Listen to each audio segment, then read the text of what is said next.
Texas A&M 41, Alabama 38.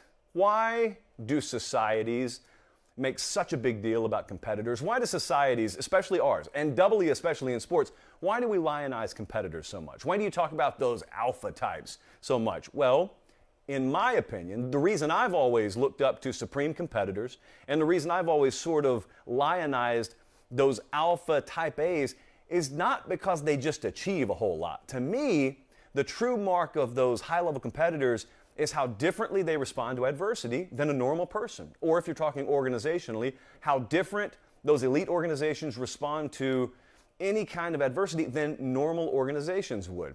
And it was on display everywhere yesterday. And there was no better example of it than College Station. There was no better example of the way a competitor and an organization with competition in the DNA, how they respond to adversity. This game, I'm including myself in this, was so overlooked that we didn't even do a breakdown on it last week. I mean, preseason we thought it was going to be the game of the year in the SEC. Actually, it turned out to maybe be the game of the year in the SEC. But real talk here, I work for CBS. We reallocated some of our coverage yesterday. People thought this was going to be a blowout. I thought it was going to be a blowout. I mean, I was very surprised by this. I was very taken aback by it. I wasn't surprised Bama ended up losing a game.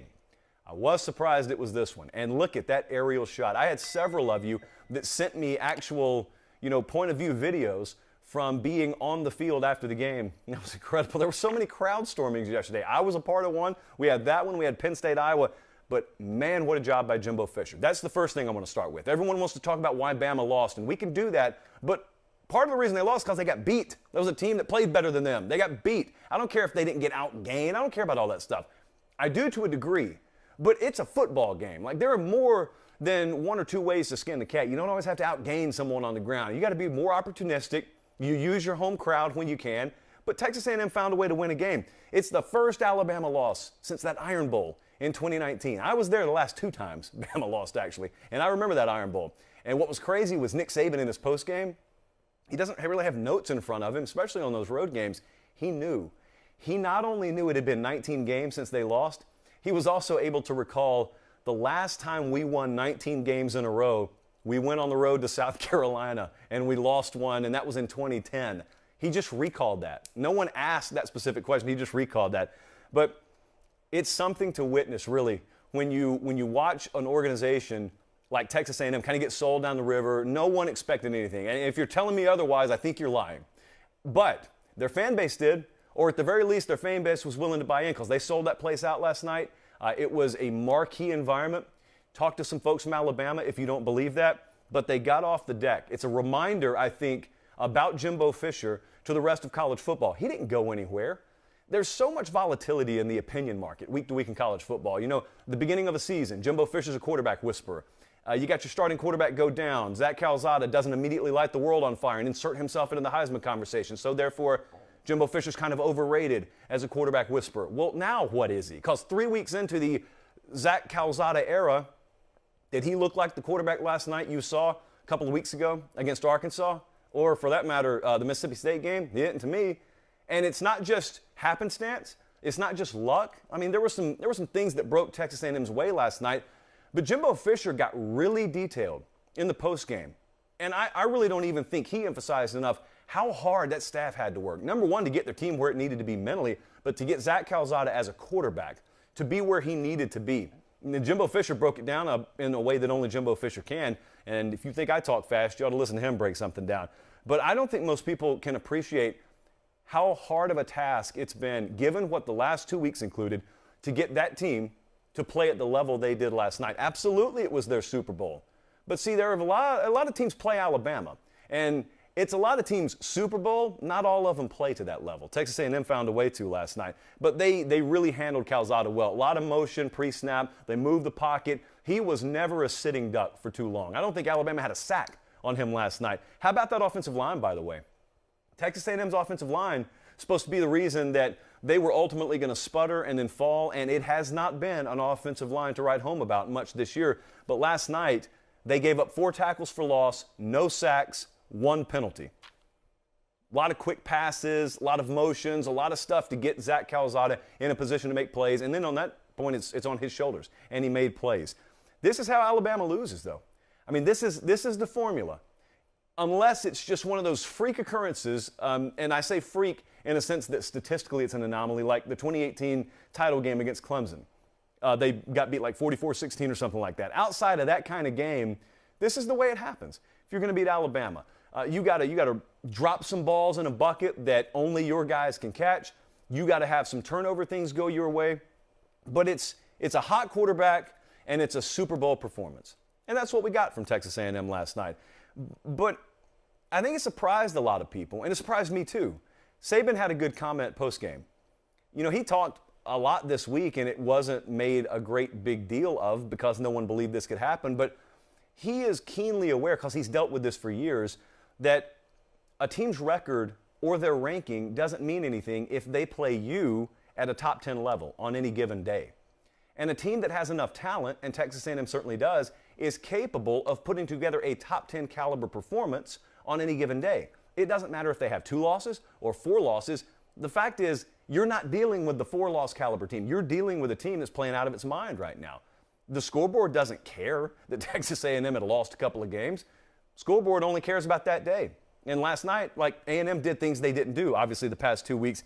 But the vulnerabilities Alabama showed are not in and of themselves shocking. What are we talking about here? We're talking about an ultra-young offensive team that has had its 2 worst performances in the 2 toughest road environments that they faced, at Florida, at Texas A&M. That's not shocking. It's shocking because you're not used to seeing Alabama lose or struggle in a win. But in and of itself, that's not shocking. I will say this, though. I think differently about Alabama today, I have found, than even a lot of the Bama fans out there do. Because I still look at Alabama and I say, yeah, that team can still win a national championship. The problem with gauging Alabama, as I've told you 100 times on this show, is people do not hold Bama to the same standard they hold the rest of the teams in college football to. In your mind, maybe not you, but in a lot of people's minds and their subconscious, they do not hold Bama to the standard that they hold the rest of the teams in America to. What they do is they compare Bama to past Bama teams. You look at this team, it's not as good as the 2020 team. And so what do you say in your mind? You say, I'm downgrading them. Well, Bama doesn't have to play the 2020 Bama team. Who they'll ultimately have to play in all likelihood is 2021 Georgia or 2021, Ohio State if they were to get into the playoffs or whatever. They can beat all those teams. I know, like, for instance, last week I got criticized because I told you neither Alabama nor Georgia are invincible teams. They're being presented as that, but they are not that. They're very good. They are the best in their class, but they are not invincible. Well, last night Bama went down.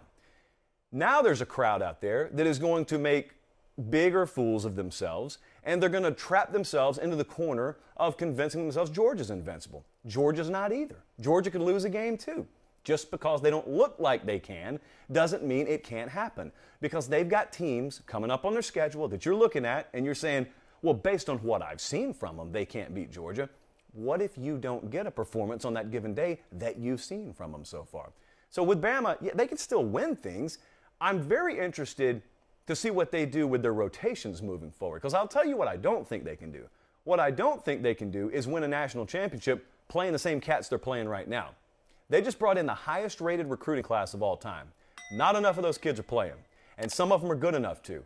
I'm not at practice every day. I'm giving you my slightly informed hunch that a lot of them are good enough to. And here's part B of that hunch. They got Mississippi State coming up, and then they're going to get to a bye week. I have an inclination to believe, coming out of that bye week, some of those younger guys in the secondary, some of those younger guys at receiver, you're going to end up seeing them. Some of those younger guys maybe in that linebacking core that you haven't heard a whole lot from so far this year, maybe even on the right side of the offensive line. I think you're going to see some of them. I don't think, in good conscience, that coaching staff, Nick Saban, obviously chief among them, can watch that film today and say, those are the guys, to a man, that we're going to continue to go into battle with. I get loyalty. I completely understand when all things are equal, you go with the senior, or you go with at least the veteran, the guy who's got experience. I don't think all things are equal. I think some of their better players are younger players. I think they know that. There's no convenient time sometimes to make the switch, but this is the same guy who changed quarterbacks halftime of a national title game. So, I mean, stands to reason. I think if that's true, if what I think is actually happening with that team, I think they're going to have to make some moves there. but I think they can still win a title. Every goal they have is in front of them. It removes the margin for error. There is no guy better in this sport at using losses as ammunition than Nick Saban. Having said that, they have work to do, and I do believe a lot of you out there who have long been beating the drum about moving on from Pete Golding, I think you're going to get your wish after this season. So those are some takeaways, both on the negative and somewhat positive side. But this wasn't a Bama game. This was a Texas A&M game. Make no mistake about it. That was a Texas A&M game. And young teams struggle on the road. They only struggle if you take advantage of it. Texas A&M took advantage of it. But I told you last night I had a really weird situation watching this game. So after OU Texas, which I'm about to talk about in parade detail, I go to the airport, which is its own story. But I was on a flight last night watching this game because at least the Wi-Fi worked. But I was watching Alabama lose, and I don't know what that's like. A lot of people don't know what it's like to watch Bama lose. They rarely do. But what I'm telling you is anytime Bama loses, they're playing a really good team. And over the course of the last several years, if Bama's playing a really good team, I've been at the game. So I know on the field what it's like, but I don't know what it's like to be at a sports bar or a restaurant or on an airplane around other people in a social setting. But I was in it last night. Even on an airplane somewhere over Arkansas, you had a packed 737 and you had everyone's laptops open, including a flight attendant sitting next to me that was just en route to somewhere she had to work today. And she was freaked out of her mind. And the whole plane, I told Colin, watching Alabama lose in a social setting is like watching 4th of July fireworks. It just brings everyone together. It's really a crazy occurrence, and I don't see it enough. I had forgotten how polarizing that Alabama brand is nationally. It is truly a New York Yankees college football situation. Everyone on that plane ends up erupting, cheering, and they're all wearing headphones, so it's like if you weren't watching the game and all of a sudden people started cheering, I don't know what you could have thought was going on, but man, that was kind of weird. Very surreal. Couldn't have scripted it. It just happened that way.